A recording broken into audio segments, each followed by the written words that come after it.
back. So we are going to continue from where we left.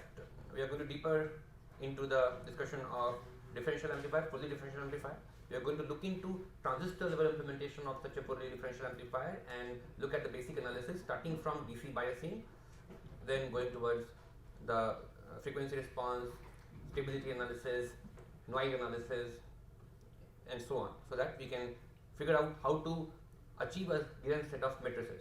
So we have seen at the topmost level we have arrived at some design specification for the front-end amplifier that translates to transistor level specifications.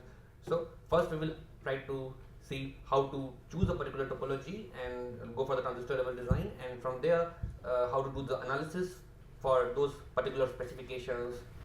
So let us get started with a simple fully differential amplifier using MOSFET transistors.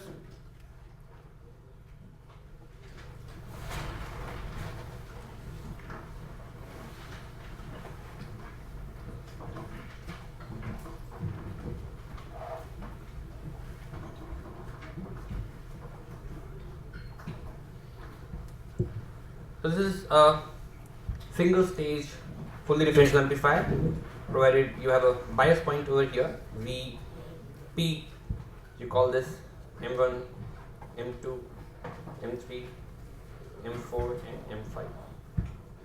And we are assuming that Vp has been provided by some appropriate biasing scheme, and we will be discussing that very soon. And here, if we revisit our concepts of differential amplifier operation, for a fully differential signal we know that we can call this V1, V2, and the differential component of the signal can be identified as V1 minus V2 by 2, and for the differential half circuit I can represent the differential half circuit as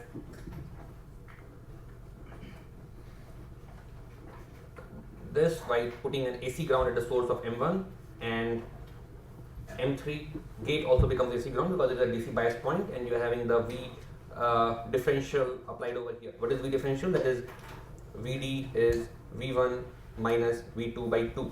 So you have Vd applied over here, and we know that for this particular signal our output signal VO1 will be given by Vd times minus GM times the output resistance over here, small signal output resistance over here, which is RO1 parallel RO3.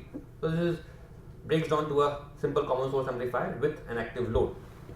And looking from the basics, we understand what is the need of an active load.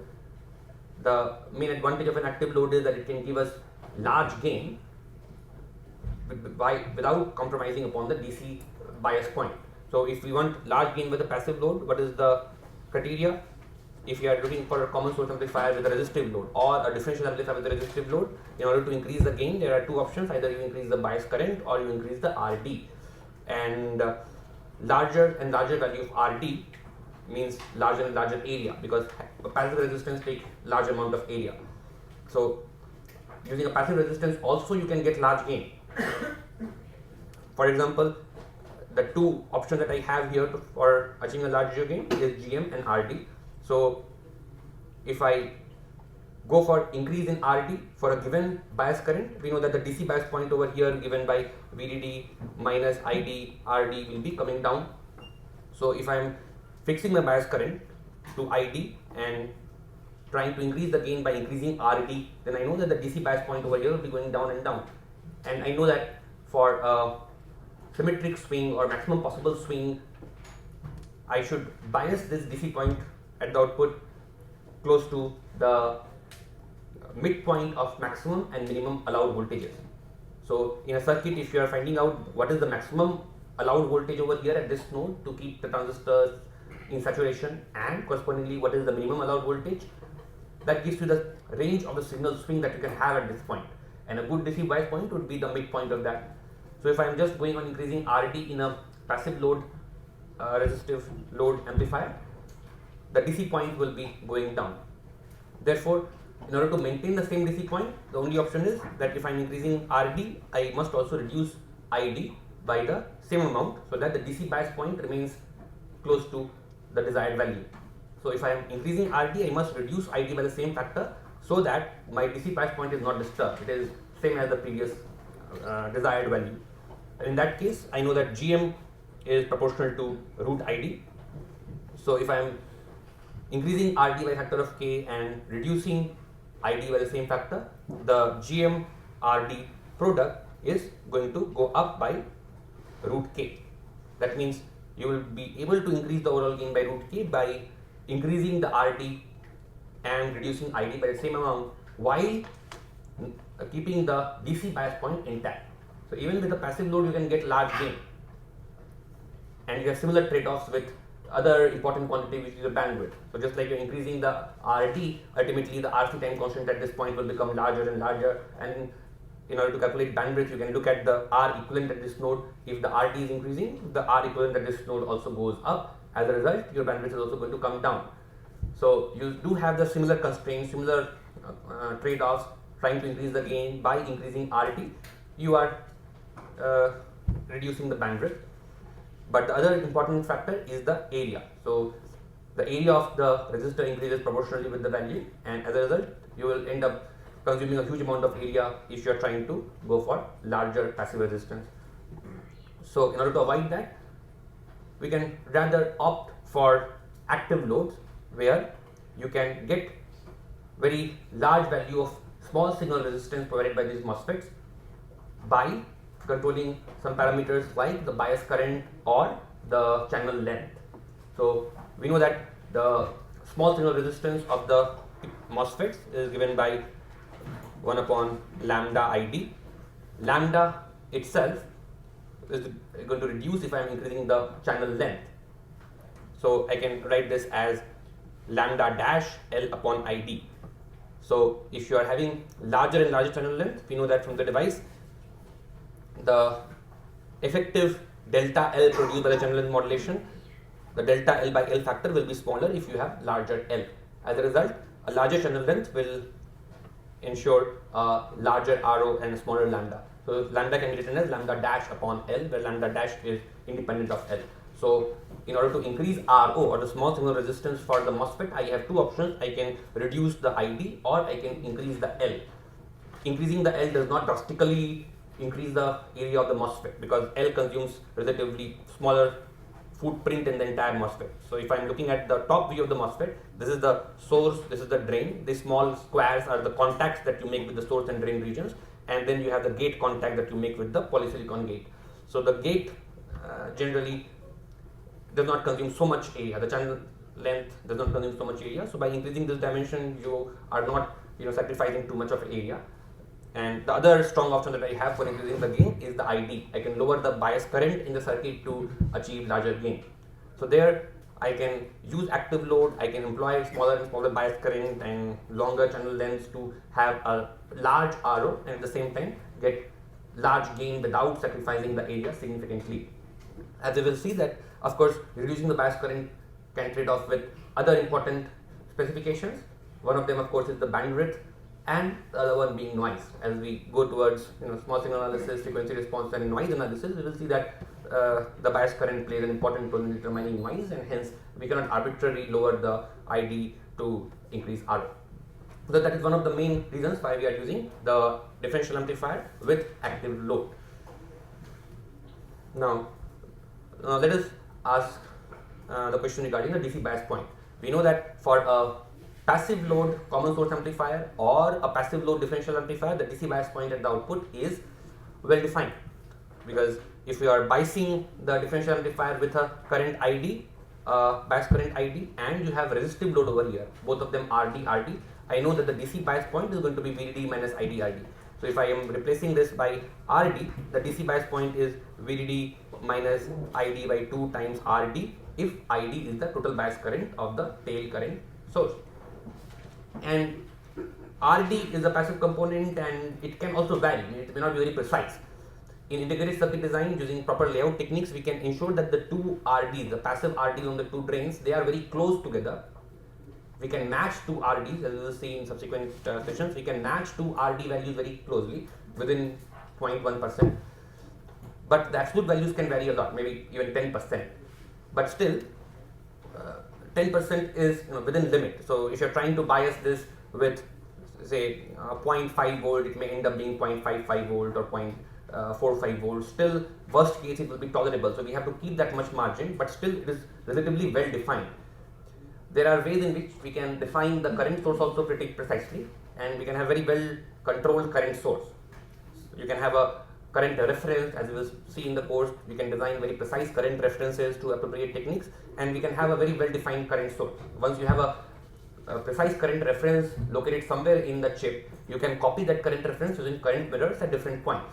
If you want more accuracy, you can use cascade current sources and have more accurate control on the current source. So current is a value that you can have much better control. You can precisely control that current value, because when you are forming current mirrors, there also one side is having the reference current. The transistors which are forming the mirrors, they also can be matched. 2 NMOS transistors or 2 PMOS transistors can be matched very well by appropriate layout techniques, and therefore you can have current defined in a very accurate fashion. So if you are having current defined in an accurate fashion, then for a resistive load, only the variations in absolute value of RD becomes the limiting factor on the DC bias point. But if the technology is good and the absolute variation in RD is within, say, plus minus 10%, then you still have good control on the DC bias point. Whereas if you go for the active load, there you know that the output DC bias point is primarily determined by the channel in modulation factors, because here what you are trying to do, you are trying to establish a DC current in M1 with the help of the tail current source. The gate voltage of M1 is also fixed, gate voltage of M3 is also fixed, and therefore the output DC point is going to be determined only by the source to drain voltages, because the drain current you are enforcing a certain value, gate voltages you are enforcing a certain value, and therefore you are left with the VDS to determine the output DC point, and the VDS in turn depends upon the channel length modulation factor. So even if you look at this simple example of a common source amplifier with active load, in order to determine the output DC point, we will equate IDN to IDP, and in this case we know that Kn times the VGS, which is VGN minus VTN square, should be equal to the Kp times the VSG, where Vs is VDD minus mod VTP minus VGP square. Now here if we look at these quantities, the VGN is fixed, VGP is fixed, because the biasing point of the gate voltage of M3 and M1, they are being determined by the circuits. So you are already biasing M3 and M1 gates appropriately, so the VGN, VGP become fixed. VT and VTP can vary from device to device significantly. Kn and Kp can also vary, and then you have the channel modulation factor 1 plus lambda n times the Vd. If I assume this is the common source amplifier with this source ground, then we have the Vd directly coming over here, and in the PMOS equation I will have VSD. So VSD is basically VDD minus VSD, and therefore we can see that if you want to solve for VSD, ultimately is going to determine by the ratio of K and Kp, ratio of the lambda n and lambda p times 1 plus lambda VSD. So I have to 1 plus lambda p times VSD. So here you will be finding out the expression for Vd, which is going to be determined by the lambda p lambda n ratio and also the K and Kp ratio, and all these values, the K and Kp ratio, that is the transconductance parameters of NMOS, PMOS, and the lambda n lambda p ratios can vary a lot from device to device, and therefore we don't have much control on the output DC point over here. And therefore one of the main limitations of the active load device is that we need to make sure by appropriate biasing scheme that the output DC point is well defined, and for that we will take help of common mode feedback that we'll be studying in the next session. Apart from the output DC point, we also need to look at the frequency response considerations. So with respect to frequency response, as we said, the limitation as compared to the passive load can be similar. So as you are trying to increase the gain, as we said, we have the two parameters I, D and L.